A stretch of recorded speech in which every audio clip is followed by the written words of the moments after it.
Tommy Walsh, good morning to you. How you doing? Good morning, Ger. How are you? What's your confirmation name? Confirmation name,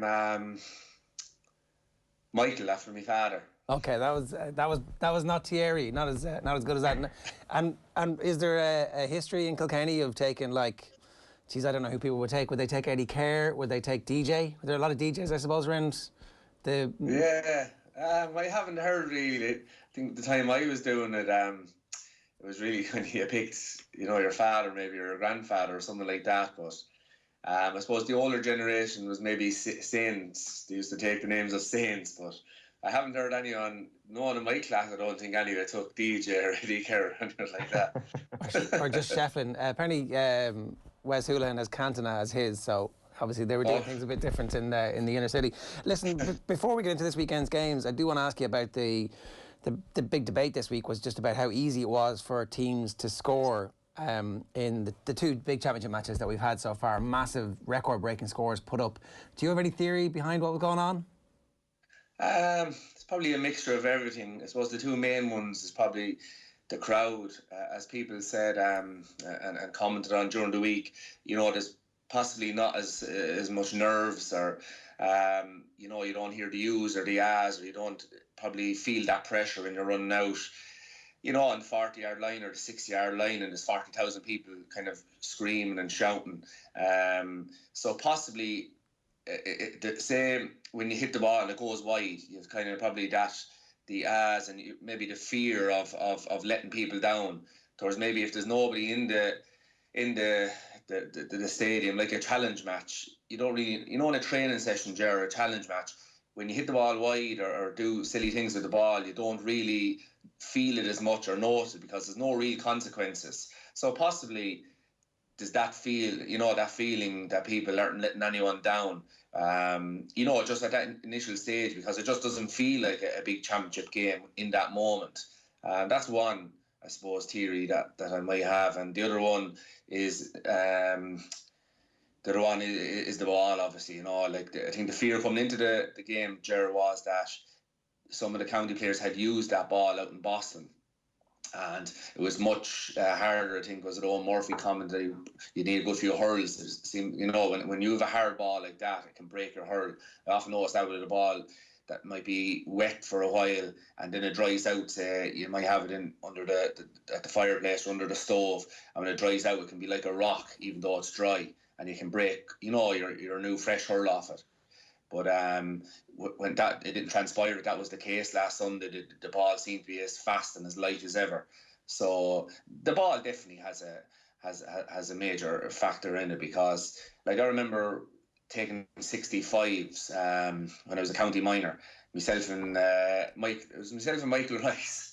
We took 65s for Nicky Cashin from Cara, Waterford man originally, and living in Cara, teacher in St. Kieran's. He was our manager, a great manager, and kind of really looked at the finer details. So the two of us were practicing 65s for, I'd say, 6 months, and none of us could reach the goal. So when it came to the championship game, PJ Delaney took the 65s. I don't think he practiced them all year. But that'll tell you, like, at 18 years of age, you're kind of, you had to hit it well to reach the goal, really. Nowadays, like you see the Gerard Hegartys and these guys, they're gliding along maybe 70 yards out, and it looks like they're barely tapping the ball and it's flying. So I think that has a major bearing on it as well. So yeah. Would you change the ball to go back to where it was, or do you think actually what will happen is that defences will get a bit tighter and the game will evolve? Would you be in favour of going back to the heavy ball as it was when you were a minor? Yeah, sure. How do you do it, really, I suppose, because there's so many balls coming into play. There's a lot of, the goalie's a bag of balls, lads on the sideline are throwing in balls for frees. So you'll always have that mixture. But I suppose if you did bring back in the heavier ball, probably 70 or 80% of the time, possibly you would be playing with that heavier ball. Well, I'm a forward now, so no.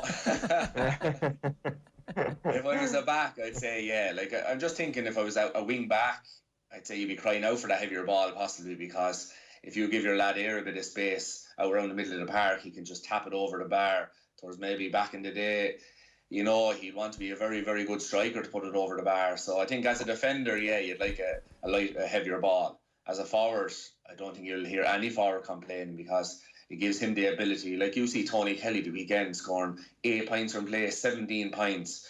Like 17 points in 17 minutes is just, it's incredible. You see players nowadays, often you see them scoring 4 or 5 points from play. You probably won't have that. Like you go back to the All-Irelands, like 2006, I'd say it was a 116 to 113.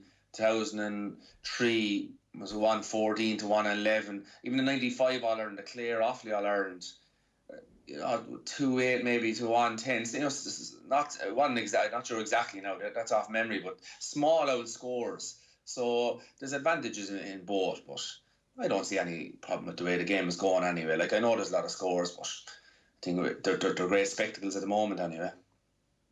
Yeah. What would it like to be a half back out there? Like, is there a sense that the game can bypass the half back line a little bit easier as a result of what you're just talking about? I don't think it'll bypass the half back line because you've so many. There's so many places where you can get on the ball. Like if it goes over your head, you're in the game because you run back into your full back line. If it's out the field, actually, you can just go out after it. So I think the half back line will never really be bypassed because just there, that's the main area of where the ball does be. Depends on who's clearing the ball. Like you go back to last Sunday, like Diarmaid Burns, Declan Hannon, Paddy O'Loughlin. Well, I suppose that they were strong and physical in that second half, as in there was no ball went past them. So, possibly midfield maybe is the area on. I'd say maybe that can be bypassed a lot.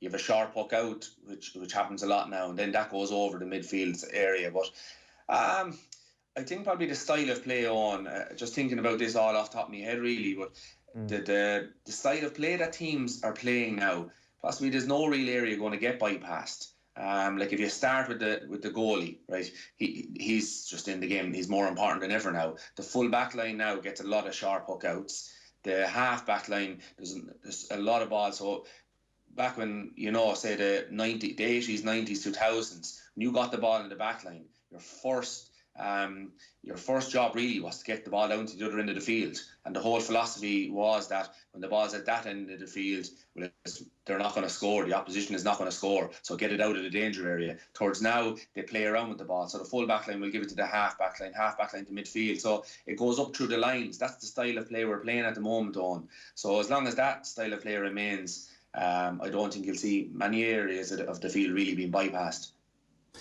Let's start talking about the games this weekend. Limerick Tip is as big a match as we've had since the All-Ireland final last year. It is a sensational, mouth-watering game between two teams who we just hope Tipperary are in the form that we think they're capable of, because if they are, then this should be a classic. Yeah, Ger, it's the Super Sunday. It's the match we've all been waiting for. It's the blockbuster. Like, why? You have the All-Ireland champions versus, we'll say, the Munster champions of last year, the league champions the last 2 years. These are the top two teams in the country going on past results. You only have to look at the matchups. I was looking at who's going to be marking who. It's very difficult to know because we haven't seen Tipperary in action. We have a fair idea of the Limerick team. But like you could see Shamie Callan on Dan Morrissey.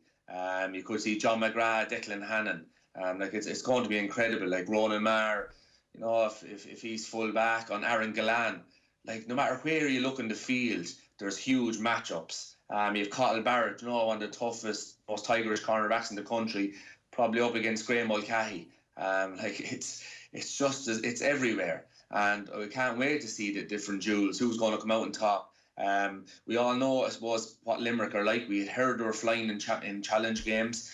I felt that the challenge games, it's hard to really put much faith in the challenge games this time of year because you have different panels trying out different things. No real pressure in that in challenge games, but they seem to go from strength to strength again last Sunday.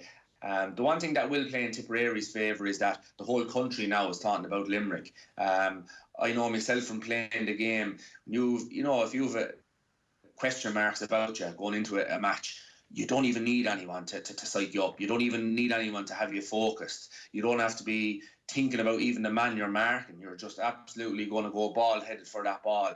Probably a man ball, everything. Towards Limerick are coming now.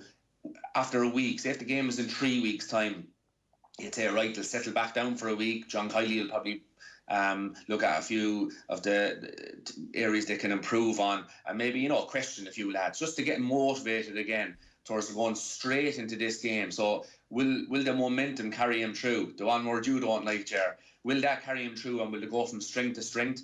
But there's such a big performance last week.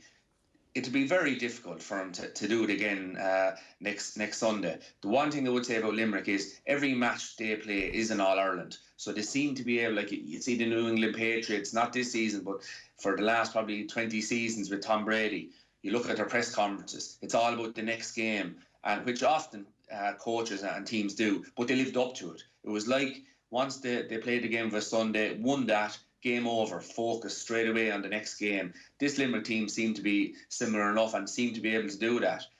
So that will play in their favour. Tipperary, then, we just know nothing about them this year. So we're just really kind of, predicting based on the performances of the last year. We do want to see how quickly they get up to speed. That's the one caveat that, like, for Limerick, they got up to speed straight away, and maybe that was the point of the challenge games. Like, there was some talk about was it Tyrone the first day out, or was it they hadn't played a challenge game before they played Donegal? Donegal had played a challenge game. Donegal just hit the ground running a bit quicker against them.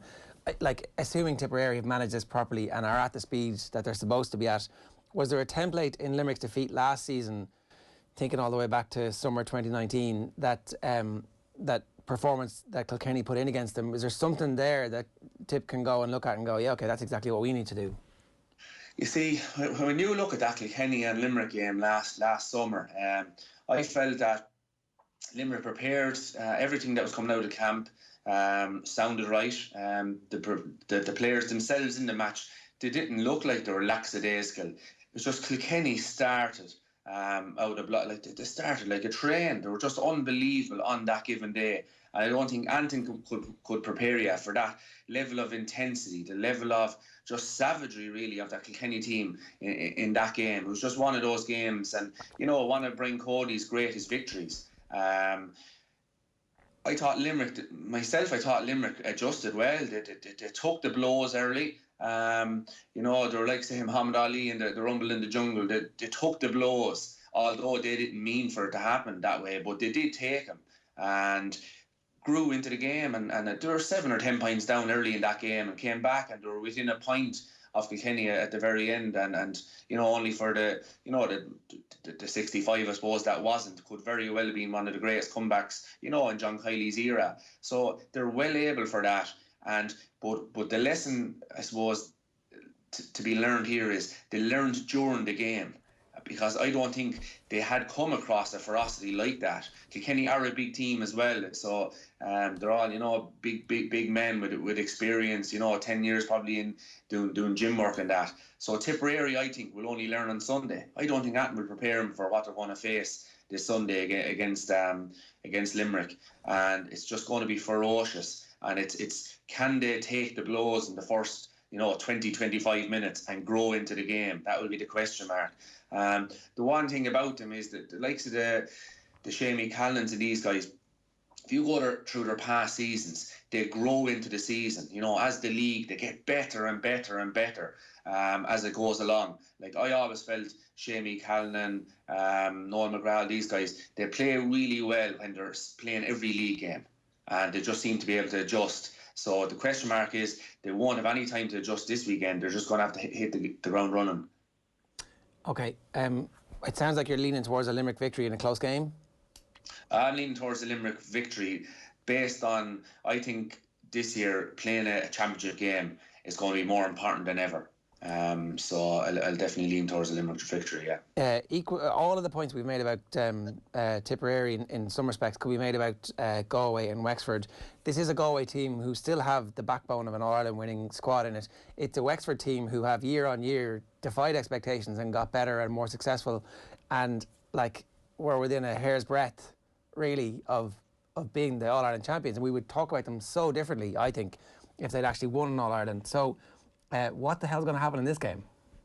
Yeah, it's a difficult one again. Like all these matches, trying to predict them is like the lottery, because we know nothing about them.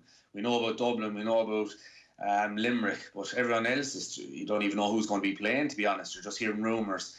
So Wexford and Galway, I think Wexford, if you just look at the players, I think Wexford are coming into their peak years. You had last year, probably this year and next year. They're coming into their peak years as players. The Lee Chins, Conor MacDonald, the O'Connors, Jack and Rory. Sure, Liam Ryan, he's out, I'd say, injured. But, I think Davy Fitz knows these guys so long now, so he knows their best positions. He knows what ticks their boxes. So I think, players-wise, I think Wexford are definitely coming into the peak of their careers. And I think that will suit them. They'll be fresh, they'll be fit, they'll be hungry this weekend. On the opposite side, you have Galway. Shane O'Neill, he had no time, a couple of games early in February and March to have a look at his players, but very difficult for him to know, the best positions for his players, what makes, giving them a training session off or driving them hard in training or maybe taking it easy, what's going to suit these guys best. Now, what I would say, there is a lot of talk now. Joe Canning is back, he's fresh, he's hungry, hasn't really played a championship game probably in 2 years, played a cameo role last year, but when he's at his best, it just gives the confidence to these Galway guys. Like Dahi Burke, I think, is out injured as well, so there is a lot going against Galway coming into this game. So I think it could be Wexford's day on Saturday. It's hard to stay with the days of the week. What about Cork and Waterford? Again, it's a Cork team who festooned with attacking talent, but just have been a bit brittle in the big days. Yeah, well, for Waterford, I was looking at their results, saying that they hadn't won a Munster championship game in 3 years, Ger, which I couldn't believe. So I was just going back looking at it. 2016, by my records, is the last time they've won a championship game in Munster, which is incredible, really, from the heights that they were at. All-Ireland semi-finals, All-Ireland finals there every year. So, Pargo Matney is now out injured, but the one thing they have going for him is Liam Cahill. Liam Cahill is a winner. He has won minor All-Irelands, he has won under 20 All-Irelands, under 21 All-Irelands. So with that becomes savage belief from your players. He made a few hard calls early in the year, dropped a few big names, but he was I said at the time, he was setting out a stall, that maybe, he was making the sacrifice of dropping these two guys just to set the template that there's no one bigger than the team, that I'm not afraid of any man, that if you want to be on this team, you fall in line, and it's a team game, it's not an individual game, and you have to have work ethic, you have to have a toughness, you have to have a savagery, a strong mentality. That's what will win All-Irelands. You have the skill, you've been there on the big day, you have the players, you're able to do it, but he probably wants to instill a savagery in that team. And we already seen the pictures of Ozzie Gleeson, like the shape he's in. I've never seen anything like it. So, if all these, if your leader is doing that, well, you can be damn sure the rest of your players are probably towing the line as well. You have the Bennetts up front, so they have the players. So they will be absolutely hungry, and they will have that belief from Liam Cahill. His first year in it as well, it'll be a freshness and a newness to the whole thing. So they will definitely believe they can win. As you said, you're wondering about Cork there. Cork can do anything with the ball. So we often hear the tales of what Conor Lahan does with Patrick Horgan does, the Cadigans. What they're doing with the ball has been incredible for the last number of years. But you go back to the All-Ireland champions the last few years. You had, we'll say, last year Tipperary. I was at one of their first league games down in Thurles. Terrible day, blustery conditions, bad conditions. Seamus Callan was starting. He chased the guy definitely 40, 50 yards from the edge of the square. A nutting ball. Had no right to do it, and no one would even noticed if he hadn't have went and done it.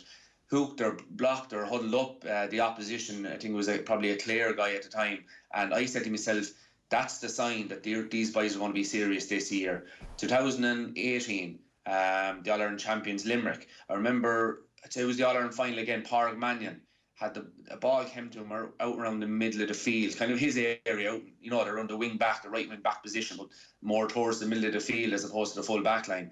Graham Mulcahy came from the full far, again, probably the edge of the square, around that area, out and hauled them up, and they won a sideline, or they won a free. I'd say Pádraig Mannion ended up over carrying it. Again, a savagery, what they're doing off the ball. Go back to 2018, Joe Canning, or 2017, when Galway won the All-Ireland.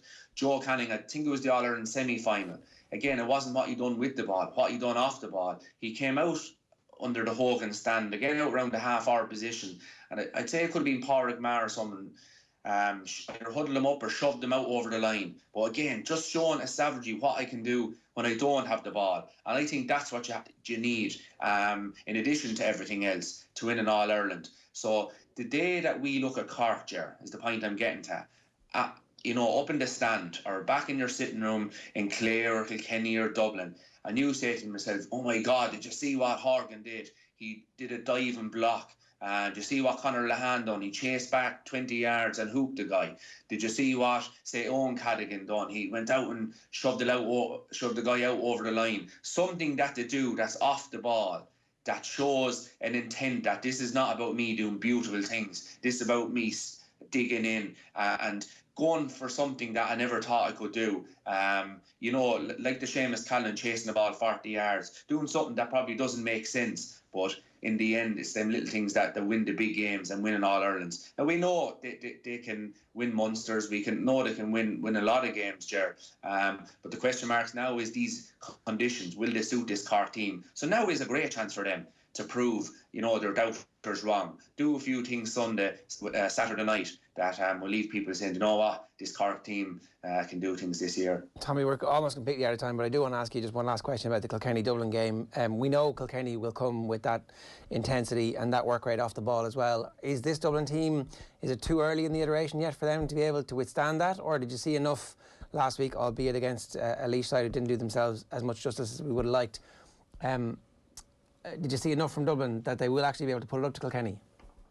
Yeah, well, they have players in form, Ger. So Danny Sutcliffe, I thought was super last weekend. Chris Cummey was brilliant, and Keane Boland. Their forwards are in great form. And I think this year more than ever, the championship games, as I said, under your belt will have a massive bearing on it. So I think that will be a huge advantage for Dublin going into the game. So they definitely have a chance. Kilkenny, I think there's new players, Owen Cody and Billy Ryan, and a few of the defenders like Joey Holden is in super form. So I think Kilkenny will be the favourites, but I think Dublin will have a great chance. Tommy, great stuff. Enjoy the weekend. Thanks a million. Yeah, thanks, lads.